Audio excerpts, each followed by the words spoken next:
We have a rematch of last year's Roland Garros finals with defending champion Iga Swiatek taking on 6th seed Coco Gauff in the French Open quarterfinals. Will Iga notch her 7th straight victory over Gauff, or will Coco finally crack the code and conquer the pole? I'll break down this matchup before predicting who I think will progress on to the semifinals here on Grand Slam Tennis News Today.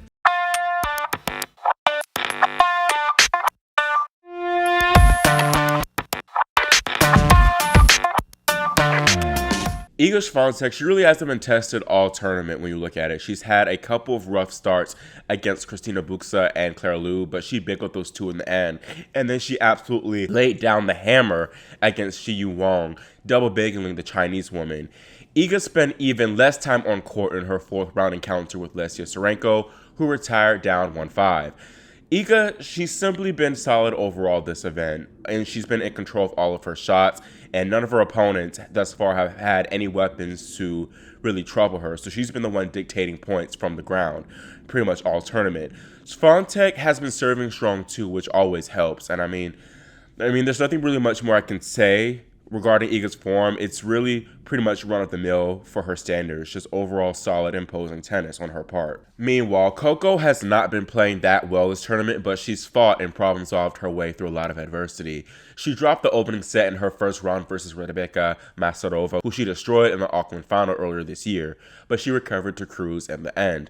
Same story when she played 16-year-old Mira Andreeva in the 3rd round, where she simply outlasted the less experienced Russian, who kind of gave up towards the end. The match against Schmiedlova was very scrappy, but Coco managed to progress in straight sets, taking advantage of the Slovakians' weaker serving and movement. What's crazy is neither Coco nor Iga has faced a woman ranked inside the top 60. None of those 8 opponents I mentioned also are armed with really a lot of weapons that can hurt Iga or Coco. The best player was definitely Mira Andreeva, but like I said, she toed off a lot towards the end of that match and really didn't challenge Coco. Like I mentioned before, none of Iga's opponents really come anywhere near close to matching her power and intensity, while Gauff hasn't played a woman who can really impose herself from the ground and consistently expose that forehand, that weaker forehand wing. The head-to-head, as mentioned in the intro, is pretty lopsided between these two, as Iga's won all 6 of their matches, all in straight sets. 2 of their meetings came on clay, the first being at Rome in 2021, which was their first ever meeting, and Gauff pushed Iga the most there as she fell 7-6, 6-3. Their meeting at last year's French Open in that final, however, was far more lopsided as Swiatek took that 1-6-1, 6-3. I'm going to mostly talk about Coco and what she needs to do in order to be successful, because once again, this head-to-head is so lopsided that there's nothing really much more I can tell Iga besides continue how you've been playing against Coco, which is impose yourself from the baseline, look to attack that serve early and get her on the defensive early, and continuing applying pressure and ultimately break Coco's not only her forehand, but her confidence down. This matchup is fundamentally bad for Coco. Swiatek's forehand is miles better than Coco's, and that just makes a big difference in itself. And we all know that Gauff's backhand is her best shot on court by far, but it's not that much better than Iga's, honestly. Plus, Swiatek's depth and pace of shot makes it hard for the American to dictate with that backhand. Coco's best hope at this point for this match is for Iga to have a subpar day and take each and every opportunity available. If she's not opportunistic, she has no chance of winning. She cannot let break points and game points just slip by her fingers. In that French Open final, even though the scoreline was so lopsided, she had opportunities to really do something in the second set. Coco was up 2-love in that second set and really could have kept the pressure on her. Honestly, she could have won the second set if she maintained a decent level of play, because Iga was dropping off. But whenever Coco just open the door, just a crack for Iga to come back in, she just opened that door, took the match, and just ran away with it. Iga is such a good front runner, and once Swiatek was back on her game, there's really nothing much Coco could do. Gauff also needs to have a very good serving day against Iga. The issue is the serve has not been a true asset for Gauff in this matchup against Iga, and quite frankly, it hasn't even been a strength for her in the past few months against other opponents. The serve has just been very subpar when looking at her this tournament. The double faults have been becoming an issue again, especially in the tight pressure moments. I'm scared as hell for how she'll do against Iga, who's perhaps the best returner on tour at the moment. Gauff needs to try some new things if she wants a different result tomorrow. For one, she should try to venture up to the net more. Coco has excellent volleys, and she has a much better shot up there at net than to try to withstand the barrage coming from Swiatek's ground strokes from the baseline. This will be very difficult though. It's easier said than done because Iga's depth and pace of shot and weight of shot is a lot, and it will be hard for Coco to find an opportunity to come into the net. But maybe, a chip or charge or two wouldn't hurt. Coco oftentimes likes to take pace off the ball and use more spin on that forehand side whenever she's under pressure or not feeling as confident on that wing, but that hurts her a lot in this matchup because Iga will take advantage of any short ball or any ball that sits up in her strike zone. Coco's main issue, though, is her lack of depth that she has on her shots, especially that forehand.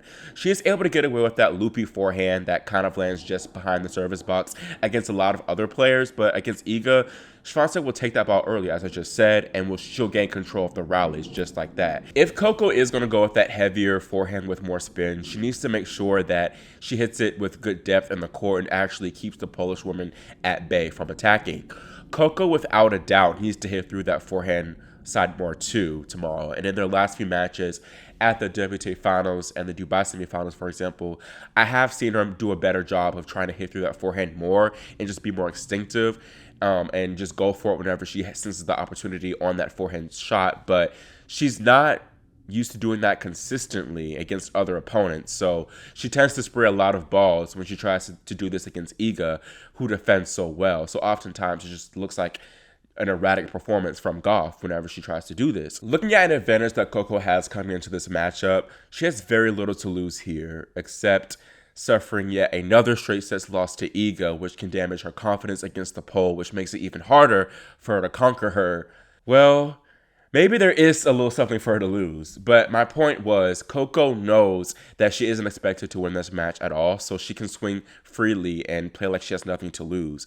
In last year's French Open final, Gauff was definitely tight, as it took her a while before she really started to swing out and go for her shots. Regardless, as I keep mentioning throughout this video, many of Coco's balls landed just past the service lines, which was acceptable against Coco's opponents prior to that final, but against Iga, Swiatek just absolutely tore Gauff hindpots up whenever she left the ball sitting up. That's why whenever Coco gets away with hitting a shaky forehand or short forehand in the court, I'm like, that's not going to cut it against Iga. She would eat that alive. I honestly have not seen any improvement from that forehand side in Gauff the past few years.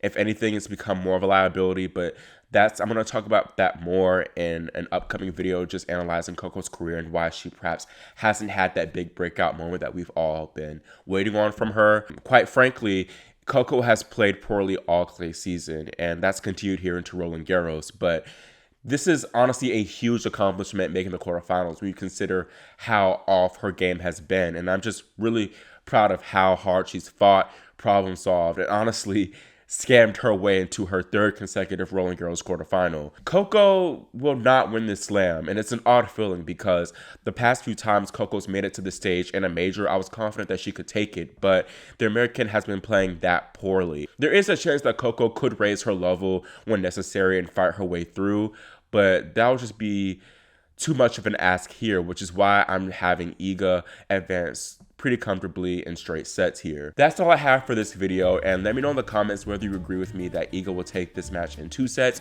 or if you believe that Coco has a fighting chance and could take a set or even 2 in this match. Make sure you all subscribe and click the notification bell too, so you're notified whenever I post new content and post the women's semifinals preview. Thanks for watching. I'm Christian Basnight, and I'll see you all next time here on Grand Slam Tennis News Today.